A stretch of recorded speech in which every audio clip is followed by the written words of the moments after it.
오늘 우리에게 주신 말씀 보겠습니다. 출애굽기 14장 15절부터 31절까지입니다.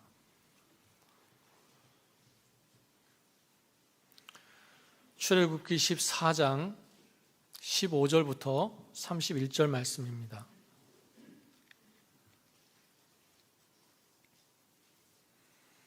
교독하시겠는데요. 제가 먼저 읽겠습니다. 여호와께서 모세에게 이르시되 너는 어찌하여 내게 부르짖느냐? 이스라엘 자손에게 명령하여 앞으로 나아가게 하고 그것이 갈라지게 하라. 이스라엘 자손이 바다 가운데서 마른 땅으로 행하리라. 내가 애굽 사람들의 마음을 완악하게 할 것인즉 그들이 그 뒤를 따라 들어갈 것이라. 내가 바로와 그의 모든 군대와 그의 병거와 마병으로 말미암아 영광을 얻으리니 영광을 얻어야 할 때 이스라엘 진 앞에 가던 하나님의 사자가 그들의 뒤로 옮겨가매 구름 기둥도 앞에서 그 뒤로 옮겨 저희에게는 구름과 흑암이 있고 이쪽에는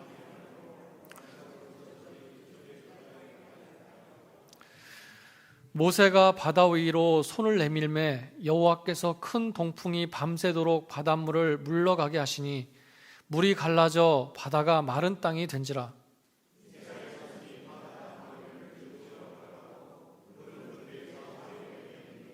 애굽 사람들과 바로의 말들 병거들과 그 마병들이 다 그들의 뒤를 추격하여 바다 가운데로 들어오는지라.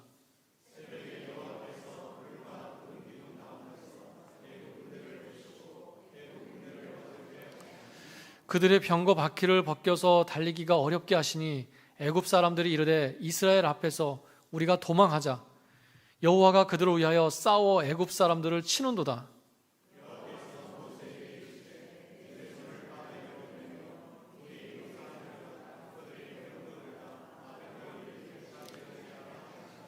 모세가 곧 손을 바다 위로 내밀매 새벽이 되어 바다의 힘이 회복된지라. 애굽 사람들이 물을 거슬러 도망하나 여호와께서 애굽 사람들을 바다 가운데 엎으시니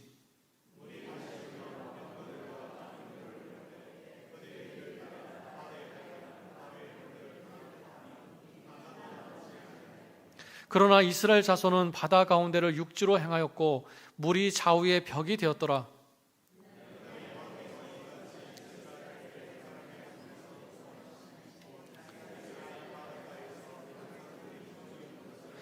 다 같이 읽겠습니다.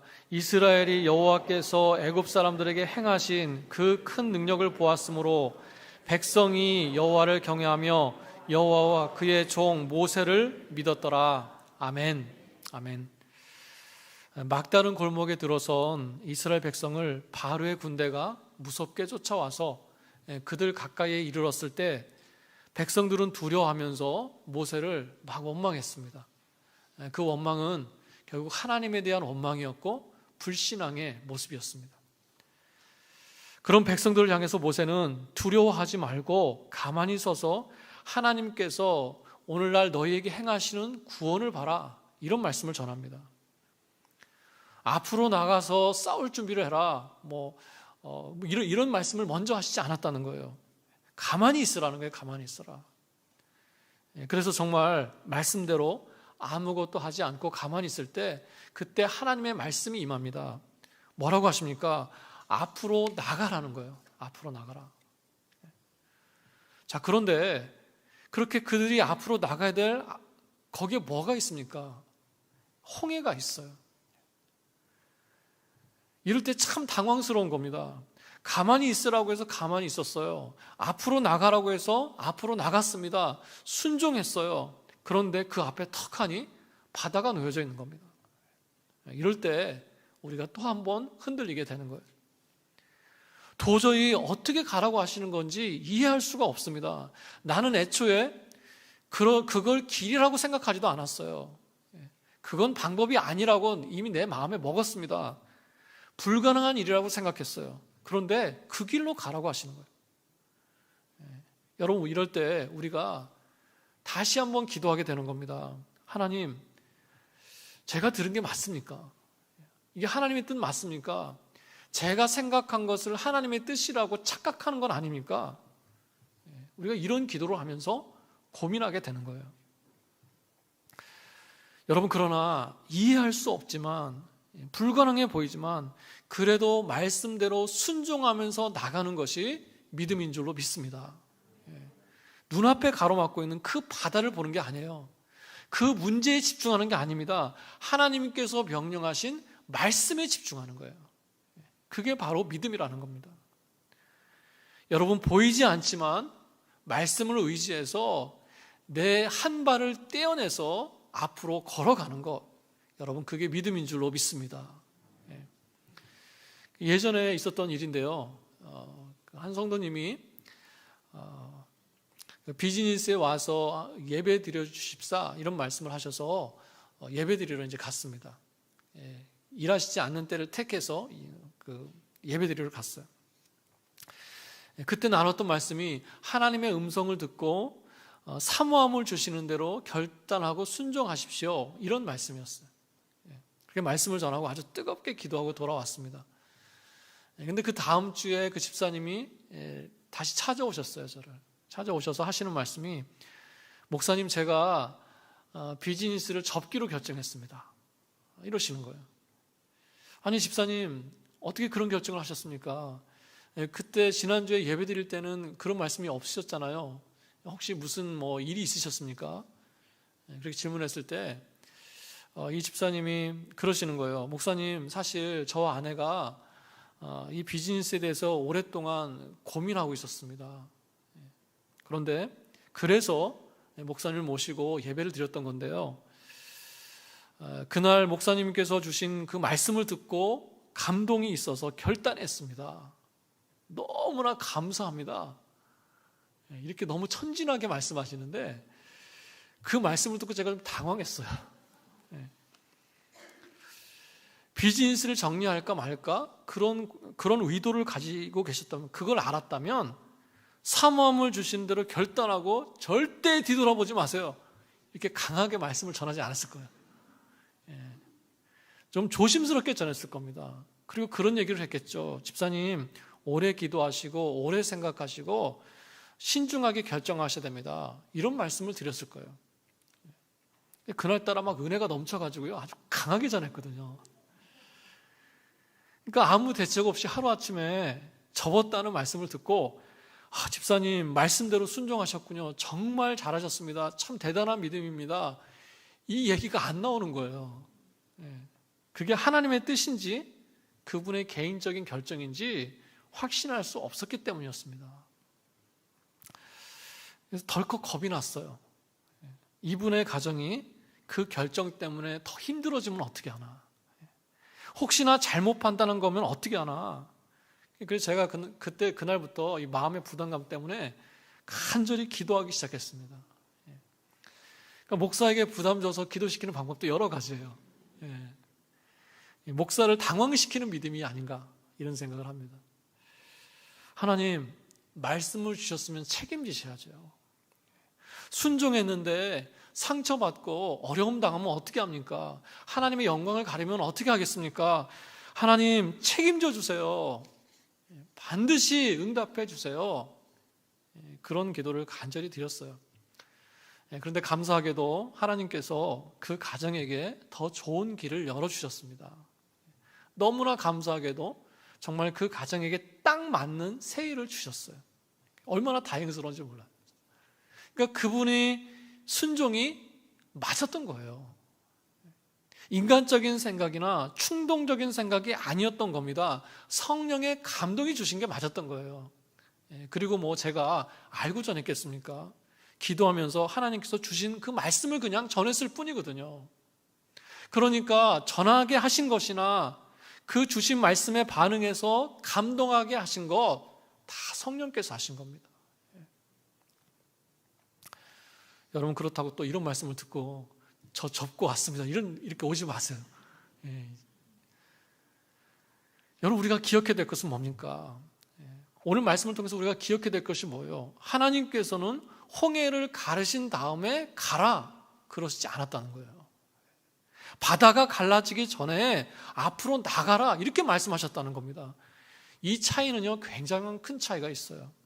가르고 건너가게 하셨다면 우리는 그걸 그냥 보고 지나가면 됩니다. 거긴 고민할 게 없어요. 어려울 게 없습니다. 그런데 가르기 전에 건너가라 이렇게 말씀하실 때는요 믿음이 없이는 불가능해요. 이때 나에게 필요한 것은 바로 하나님에 대한 내 믿음이에요. 믿음을 보여야 될 때라는 것입니다. 하나님께서는요 나에게 이런 믿음을 요구하실 때가 있더라는 거예요. 그래서 힘든 겁니다. 보지 않고 앞으로 나가는 것도 힘든데 눈에 보이는 것이 뭐냐면 어쩔 수 없어 보이는 그 문제를 눈에 빤히 보고도 나간다는 것은 굉장히 힘든 거예요. 정말 많은 믿음이 필요합니다. 그래서 그것 때문에 하나님의 음성을 듣기 위해서 그 뜻을 알고 바로 순종하기 위해서 얼마나 기도해야 되는지 몰라요.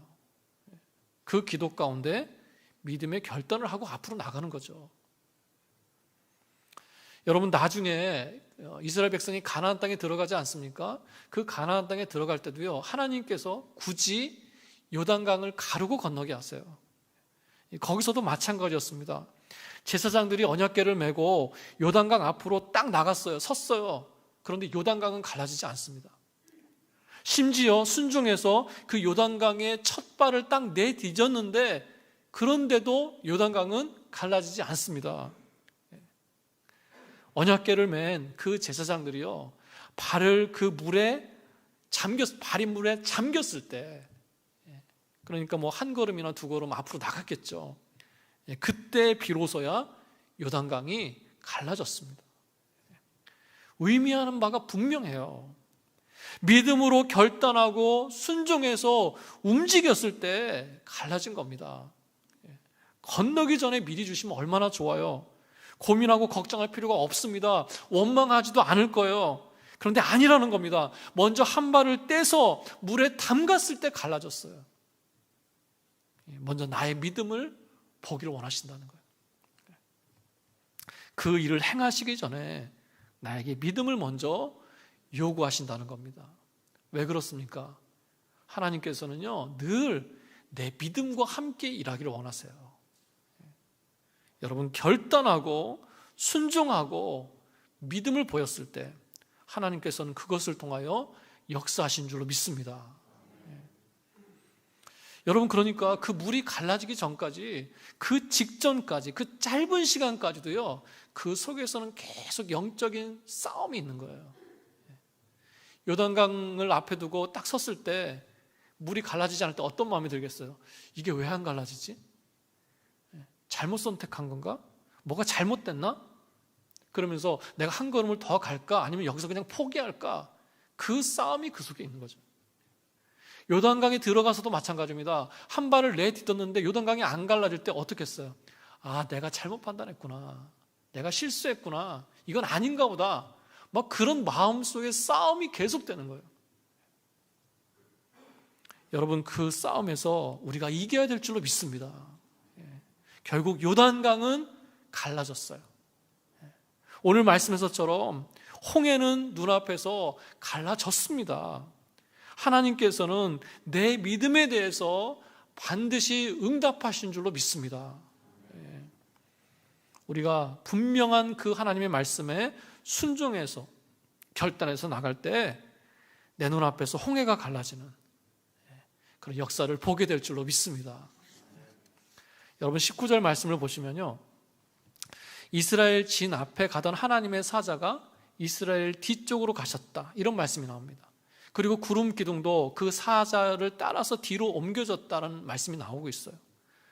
그러니까 이 말씀을 보면 어떻습니까? 이스라엘 백성이 출애굽한 후에 가장 앞에 서서 그들을 이끄셨던 게 누구예요? 하나님의 사자라는 말이에요. 그리고 그 뒤에 구름 기둥과 불 기둥이 따라간 겁니다. 그리고 그 뒤에 이스라엘 백성이 따라간 거예요. 이스라엘 백성이 그걸 알았든지 몰랐든지 그들은 하나님의 사자를 따라온 겁니다. 그냥 대충 온 게 아니라 어림짐작으로 온 게 아니라 그들의 앞에 하나님의 사자가 앞서갔다는 거예요. 마치 이스라엘 백성이 가나안 땅에 들어가서 여리고를 향해 갈 때 하나님께서 보내주신 그 군대 장관이 생각이 나는 그런 장면이에요. 여러분, 이스라엘 백성이 요단강을 건너서 가나안 땅에 들어가서 그들이 한 게 세 가지가 있습니다. 먼저는 길갈에 12돌을 취해서 기념비를 세우죠. 그런 다음에 거기서 40년 동안 멈췄던 할례를 행합니다. 그러니까 그 의미는 뭐냐면 자신들을 정결하게 하고 하나님과의 관계부터 바로 세운 거예요. 그런 다음에 뭘 합니까? 유월절을 지켜요. 유월절은 그들을 애굽에서 구원하신 하나님의 구원의 은혜를 기억하는 날이거든요. 그러니까 유월절을 지키면서 하나님의 구원을 되새긴 거예요. 그렇게 준비를 다 끝내고, 그리고는 이제 가나안 땅에 들어와서 첫 전쟁터였던 여리고 성을 향해서 이렇게 나갔던 겁니다. 그런데 신비한 체험을 하게 되죠. 한 사람이 칼을 빼들고 그들을 막아서서 이렇게 서 있는 거예요. 누구였습니까? 하나님께서 보내신 여호와의 군대 장관이었어요. 그러니까 하나님께서는요, 이스라엘 백성이 준비되었음에도 불구하고 그들을 혼자 가게 놔두시지 않는다는 거예요. 그들 앞에 눈에 보이는 군대 장관을 앞세우셔서 따라가게 하셨다는 겁니다. 얼마나 감사해요. 그건 무슨 뜻입니까? 하나님께서 그 전쟁을 대신 싸워주시겠다는 뜻이에요. 하나님께서 그들의 앞장서서 이끌어 주시겠다, 바로 이런 뜻인 겁니다. 그러니까 얼마나 감사해요. 그렇다면 이스라엘 백성이 이제 해야 되는 것은 무엇입니까? 다른 게 없어요. 앞서가시는 하나님의 군대 장관을 제대로 따라가면 됩니다. 샛길로 빠지지 않고요, 좌로나 우로나 치우치지 않고 그 뒤만 보면서 따라가면 돼요. 여러분, 하나님이 나보다 앞서가신다, 이 말씀은요, 그냥 단순히 내 앞길을 열어가신다, 나를 인도하신다, 그런 정도의 의미로 끝나지 않습니다. 물론 하나님께서 그렇게 인도하실 거예요. 그건 변함이 없습니다. 그런데 마치 이 군대 장관같이 위험 있고 무서운 모습으로 그들을 이끌어가는 게 아니라는 거예요. 하나님께서는요, 지극히 아버지로 나를 이끌어가신다는 거예요. 다시 말하면 부성애가 가득한 하나님으로서 우리를 이끌어 가신다는 겁니다. 어떻게 하세요? 나를 품에 안으시고요, 나를 등에 업고 가신다는 거예요. 이게 제 표현이 아닙니다. 이사야서 46장 3절을 보시면 하나님께서 이스라엘 백성에게 이렇게 말씀합니다. 너희가 배에서 태어날 때부터 나에게 안겼다. 그러니까 하나님이 우리를 안으셨다는 거예요. 또 너희는 태에서 날 때부터 내게 업힌 바가 됐다. 여러분, 그 예전에 그 포대기에 싸가지고 이렇게 등에 업지 않습니까? 하나님께서 우리를 그렇게 업으셨다는 거예요. 그러니까 하나님께서는 아기 때부터 나를 안으시고 업으셔서 키워주셨다는 거예요. 정말 육신의 아버지처럼 나를 그렇게 지키면서 돌봐주셨다는 겁니다. 그리고는 또 이렇게 말씀하십니다. 그 뒤에 너희가 노년에 이르기까지 내가 그리하겠고 백발이 되기까지 내가 너희를 품을 것이라. 내가 지었은즉 내가 업을 것이요 내가 품고 구하여 내리라. 아멘이죠. 아기일 때뿐만 아니라, 내가 어릴 때뿐만 아니라 평생 동안 변함없이 나를 안고 업고 가시겠다는 거예요. 얼마나 감사합니까? 우리 어르신들 말씀처럼, 오늘 말씀처럼 내가 나이가 들어 백발이 됐어요. 이제는 기운도 없고 몸도 많이 쇠약해졌습니다. 그런 나를 마치 아이를 품고 업듯이 하나님께서는 여전히 변함없이 나를 안고 업고 가신다는 거예요. 여러분, 믿으시길 바랍니다. 하나님 앞에서는요, 젊은 사람, 나이 많은 사람이 있는 게 아니에요. 그저 하나님의 자녀만 있을 뿐입니다. 주는 나를 기르시는 목자요, 나는 주님의 귀한 어린 양. 하나님 앞에서는 다 어린 양이에요. 그래서 철을 따라 꼴을 먹여주시니 내게 부족함이 없는 것입니다. 백발이 되어도 변함없이 나를 품에 안고 가시고 등에 업고 가시는 그 아버지 하나님의 사랑을 느끼면서 사시길 바랍니다. 그런 돌보심을 내 생활 속에서 구체적으로 체험하시길 바랍니다. 그래서 신명기 1장 29절 이하에서도요, 이렇게 말씀하고 있습니다. 내가 너희에게 말하기를, 우리에게 말씀하시는 거예요. 우리에게 내가 너희에게 말하기를 어떻게 하라고요? 그들을 무서워하지 말고 두려워하지 말아라. 왜요? 너희의 하나님 여호와는 너희보다 먼저 가시는 하나님이시다. 오늘 말씀하고 똑같아요. 나보다 앞서 가신대요. 그러면서 뭘 하시는가? 그는 너희보다 먼저 그 길을 가시며 장막칠 곳을 찾으시고 그 밤에는 불로 낮에는 구름으로 너희가 갈 길을 지시하신 자이시니라. 아주 세세하게, 정말 자상하게 나의 필요를 준비하시면서 나의 앞길을 인도하신다는 거예요. 그리고 거기서 그런 말씀도 하십니다. 광야에서 사람이 자기 아들을 아는 것 같이 너희 하나님 여호와께서 너희가 걸어오는 길에서 너희를 아느사 이곳까지 이르게 하셨느니라. 역시 품에 안으시고 인도하셨다는 말씀을 하고 계세요. 여러분, 그런데 그 뒤에 따라오는 말씀이 마음에 좀 다가옵니다. 마음에 찔림이 있어요. 그렇게 하나님께서 나를 안고 오셨는데 그 뒤에 뭐라고 하냐면, 그런데 너희가 그런 하나님 여호와를 믿지 아니하였도다, 이렇게 말씀합니다. 그러니까 막상 내 생활 속에서 그런 하나님을 느끼지 못하고 그래서 믿지 못하고 살았다는 거예요. 여러분, 맞지 않습니까? 우리가 그럴 때가 많아요. 내가 입으로는 하나님의 사랑을 내가 얘기하지만 느끼지 못하고 살 때가 있습니다.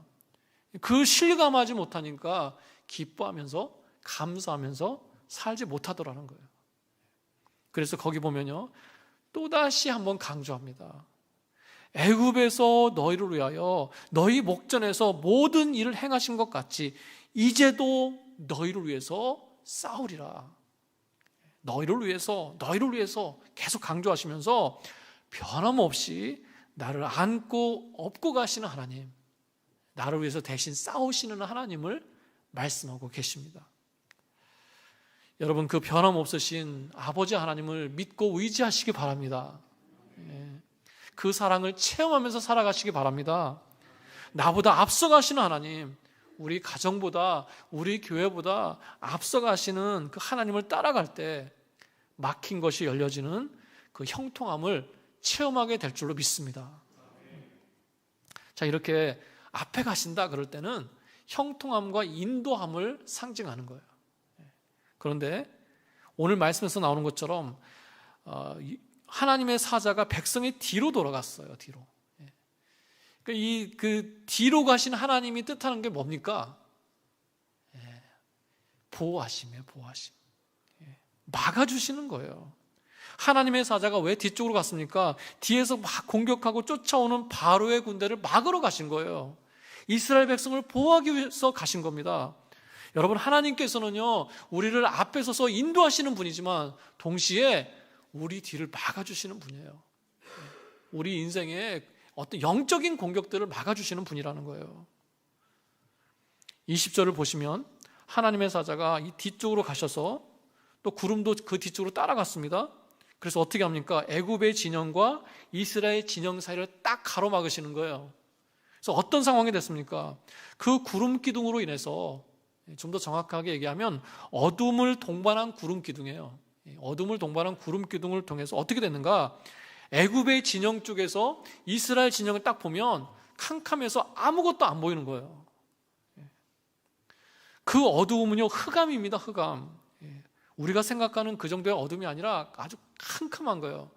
여러분 기억하실 겁니다. 애굽에서 하나님께서 9번째 재앙으로 흑암의 재앙을 주셨어요. 그 흑암이 뭐라고 그랬습니까? 빛 자체가 없는 완전한 흑암이라고 그랬어요. 그래서 밤이라는 단어와 구분해서 다른 단어를 사용했습니다. 한 치 앞도 내다보지 못하는 빛 하나 없는 것이 바로 흑암인데, 그런 흑암이 그들을 딱 가로막고 있었던 거예요. 그러니까 그걸 바라보는 바로의 군대가 뭘 생각했겠습니까? 애굽에서 그 9번째 흑암의 재앙이 딱 떠올랐을 거예요. 그러면서 그거 두려워서 거기를 넘어오지를 못하는 겁니다. 반면에 이스라엘 진영 쪽에서는 구름이 있으면서도 어떻게 됐어요? 오히려 빛이 있어서 밤인데도 밝았다는 거예요. 그렇게 밝을 동안에 이스라엘 백성이 뭐 했습니까? 홍해를 가르고 지나간 거죠. 그러니까 굉장히 이 말씀을 보면 이 극단적으로 두 가지를 비교하고 계세요. 한쪽은 어둠과 막힘이 있고요. 또 다른 한쪽은 빛과 열림이 있습니다. 여러분, 이게 하나님께서 일하시는 모습이라는 거예요. 우리는요, 하나님의 인도하심을 받으면서도 두려워할 때가 많습니다. 앞서가시는 하나님을 따라가면서도 자꾸 뒤돌아보면서 두려워하는 거예요. 마치 바로의 군사를 보면서 두려워하는 것처럼. 그러면서 우리의 마음이 뭐가 생깁니까? 조급함이 생겨요. 조급함이. 믿지 못하는 조급함이 생겨요. 여러분, 하나님께서는 나를 앞서가시는 하나님일 뿐만 아니라 나의 뒤를 막으시고 나를 보호하시는 하나님이신 줄로 믿습니다. 조급해하지 마세요. 하나님을 믿으세요. 나에게는 형통함만이 있는 것이 아니라 막아줌도 있습니다. 하나님께서는 한쪽만 보지 않으세요. 나에게 무엇이 필요한지 이모저모를 다 보시고 나에게 맞는 것을 주시는 분이세요. 나의 앞길을 여실 뿐만 아니라 나의 뒤와 옆을 보시고 그 모든 영적인 공격을 막아주시는 그 하나님을 믿고 나가시기 바랍니다. 그래서 드디어 홍해가 다 갈라졌어요. 이스라엘 백성이 마른 땅을 걸어서 거기를 지나가게 됐습니다. 우리가 너무너무 잘 아는 스토리지만 참 하나님의 역사는요, 놀라운 거예요. 놀라운 겁니다. 우리의 생각과 상식을 뛰어넘는 거예요. 심지어 우리의 믿음도 뛰어넘습니다. 하나님께서는 언제나 겨자씨같이 작은 나의 믿음을 가지고 홍해를 가르는 것 같은 그런 큰 기적과 은혜로 우리를 인도해 가시더라는 거예요. 여러분, 전능하신 하나님께서는 능치 못함이 없는 줄로 믿습니다. 하나님의 놀라운 기적의 역사가 지금 나타나고 있어요. 그런데 어떤 사람들은요, 그런 얘기도 합니다. 실제로는 홍해가 갈라진 게 아니라는 거예요. 당시에 이 홍해 근처에는 갈대가 많았다는 겁니다. 그래서 이스라엘 백성이 그 갈대를 가르고 지나간 것을 보면서 비유적으로 홍해를 가르고 지나갔다 이렇게 얘기했다는 거예요. 그리고 또 이렇게 말하는 사람들도 있습니다. 사실 그것은 일시적으로 일어난 자연현상이다 그래요. 자연현상이다. 지금도 어떤 지역에서는 잠시지만 바닷길이 열리지 않냐 뭐 이런 말을 합니다. 제가 거기 이제 이스라엘 백성이 홍해를 가르고 지나갔을 것으로 추정되는 곳을 가봤어요. 한 뭐 1.4km 정도 되나요? 꽤 긴 거리입니다. 뭐 자연현상으로 그렇게 되지는 않죠. 여러분, 왜 이렇게 자꾸 다른 논리를 찾는 겁니까? 이유는 딱 한 가지예요. 믿어지지 않기 때문에 그렇습니다. 믿을 수 없기 때문에 그래요. 신화 같다는 거죠. 이해할 수 없고 설명할 수 없는 그 기적을 인간적인 방법으로 이해해 보려고 하다 보니까, 과학으로 증명하려고 하다 보니까 자꾸 이런 다른 논리를 찾는 거예요. 여러분, 기적은 그냥 기적입니다. 아무리 사람의 상식과 논리를 가지고 해석해 보려고 해도요, 안 되는 거예요. 기적이기 때문에 그렇습니다. 여러분, 성경은 기적투성이에요. 어떻게 말씀으로 천지를 창조하십니까? 어떻게 사람을 흙으로 지으세요? 어떻게 죽은 사람이 살아납니까? 어떻게 피조물을 위해서 조물주가 그 피조물의 모습을 입고 오셔가지고 성육신 하셔서 이 버러지 같은 죄인을 위해서 죽으시냐는 거예요. 어떻게 그런 일이 있을 수 있습니까? 그 모든 것이 다 기적이에요. 이걸 어떻게 이해하고 설명할 수 있겠습니까? 못하는 거죠. 여러분, 그래서 기적은요, 기적은 이해하는 것이 아닙니다. 기적은요, 믿는 거예요. 믿어야만 되는 것입니다. 여러분, 저 여러분에게는 그런 믿음이 있는 줄로 믿습니다. 믿어지는 게 은혜예요. 믿어지는 게 축복이에요. 말씀은요, 홍해가 갈라진 것을 자세하게 설명하고 있습니다. 모세가 바다 위에 손을 내밀자 하나님께서 강한 동풍으로 밤새도록 바닷물이 물러가게 하셨어요. 바다는 둘로 갈라졌고 좌우에 물로 거대한 벽이 만들어졌습니다. 그 사이를 이스라엘 백성은 걸어서 지나갔어요. 더하지도 빼지도 않고 실제로 일어난 일이에요.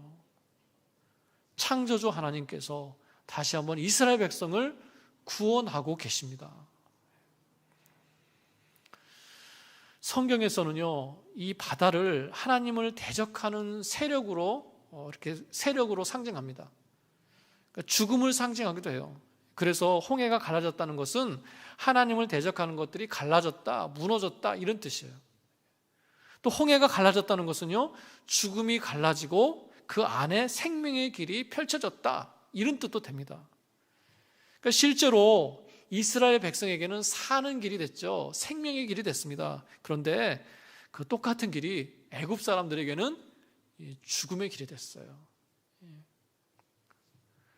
이스라엘에게는 사는 기적이 됐다면 애굽 사람들에게는 죽는 심판의 기적이 됐다는 것입니다. 여러분, 우리가 사는 기적을 봐야지 심판의 기적을 봐서야 되겠습니까? 사는 기적, 생명의 기적이 저와 여러분에게 있으시기를 축복합니다. 하나님께서는 이렇게 은혜와 심판을 은혜들을 주시는 분이시기도 하지만 심판하시는 하나님이시라는 것을 우리가 꼭 기억해야 될 줄로 믿습니다. 은혜와 심판을 같이 보여주세요. 이 말은 뭡니까? 이스라엘 백성에게도 경고하시는 거예요. 그들이 하나님을 떠났을 때, 바로처럼 고집 부리고 그 마음을 강팍하게 했을 때 하나님께서는 언제든지 심판하실 수 있다는 것입니다. 여러분, 하나님께서 하시고자 하면 어떤 기적이라도 일어날 수 있습니다. 하나님께서는 능치 못함이 없으신 줄로 믿습니다. 우리에게도 살아가면서 이런 기적이 필요해요. 여러분, 이런 기적을 놓고도 기도하시기 바랍니다. 불가능해 보이는 병 낫기를 기도하세요. 사면초가의 상황에서 나의 문제를 무너뜨리시고 문제를 가르시는 그 기적을 보여달라고 기도하시기 바랍니다. 하나님께서 원하시면 될 줄로 믿습니다. 여러분, 그러나 그런 기적이 나에게 없을지라도 낙심하지는 마세요. 우리가 살아가면서 느끼는 건 뭡니까? 기적만이 꼭 응답은 아니더라는 거예요. 하나님께서는요, 여러 모양으로 응답하십니다. 그래서 실망할 필요가 없어요. 기적이 있을 수도 없을 수도 있습니다. 중요한 건 뭐예요? 내 믿음을 지키는 거예요. 31절을 보시면 하나님께서 행하신 그 큰 일을 보고 이스라엘 백성이 어떻게 합니까? 하나님을 경외하고 그 종 모세를 믿었다 이렇게 말씀해요. 여기서 믿었다라는 말은 뭡니까? 히브리어로 보면 확증했다, 신뢰했다 이런 뜻이에요. 그러니까 이스라엘 백성이 이런 하나님의 홍해를 가르치는 놀라운 기적을 보고 확신하고 신뢰했다는 거죠. 여러분, 그런데요, 그 기적을 보고서야 신뢰하는 것은 오래가지 못합니다. 오래가지 못해요. 그들이 또다시 눈으로 증거를 보지 못했을 때 하나님을 원망하고 불신하더라는 거죠. 여러분, 그래서 보지 않고 믿을 수 있어야 될 줄로 믿습니다. 기적이 없어도 흔들리지 마시고요. 어려움 가운데 변함없이 흔들리지 않는 그 믿음을 지켜야 될 줄로 믿습니다. 한 가지를 더 말씀드리고 말씀을 마무리하려고 합니다. 여러분, 그 갈라진 홍해를 통해서 이스라엘 백성이 걸어서 지나가지 않습니까? 그런데 그 모습을요, 신약에서는 세례의 모형으로 봐요. 그 모습 자체가 영적인 세례다 이렇게 본다는 겁니다. 침례의 의미가 뭐예요? 세례의 의미가 뭡니까? 물속에 완전히 들어갔다 나옴으로 인해서 예전에 과거에 나는 죽고 이제 나는 새롭게 태어났다. 바로 그 의미가 세례의 의미예요. 그래서 이스라엘 백성이 홍해로 지나간 건 뭡니까? 마치 세례를 받듯이 그들이 물속에 들어갔다 나온 거라는 거예요. 그래서 바울 사도는요, 고린도전서 10장에서 이렇게 말씀하고 있습니다. 우리 조상들이 다 구름 아래 있었고 바다 가운데로 지나며 모세에게 속하여 다 구름과 바다에서 세례를 받았다. 그러니까 구름 아래 있어서 지나가는 것이나 또 홍해의 그 물을 가르고 그 속을 지나간 것이나 그건 뭐라는 거예요? 영적인 세례라는 거예요. 그리고 거기에 더해서 이런 말씀도 합니다. 신령한 음식을 먹으며 신령한 음료를 마셨다. 신령한 음식은 뭡니까? 이스라엘 백성이 광야를 지날 때 하나님께서 주신 그 만나를 의미해요. 신령한 음료는 뭡니까? 광야를 지날 때 목마를 때 반석에서 물을 내서 먹이게 하신 겁니다. 그 신령한 음식과 신령한 음료는 누구를 상징하는 거예요? 예수님을 상징하는 거예요. 그래서 말씀에서 신령한 반석으로부터 마셨으며 그 반석은 곧 그리스도시라 이렇게 말씀합니다. 그러니까 다 구원과 연관되어 있어요. 그런 이스라엘 백성의 모습을 통해서 우리에게 구원을 미리 보여주고 계시는 겁니다.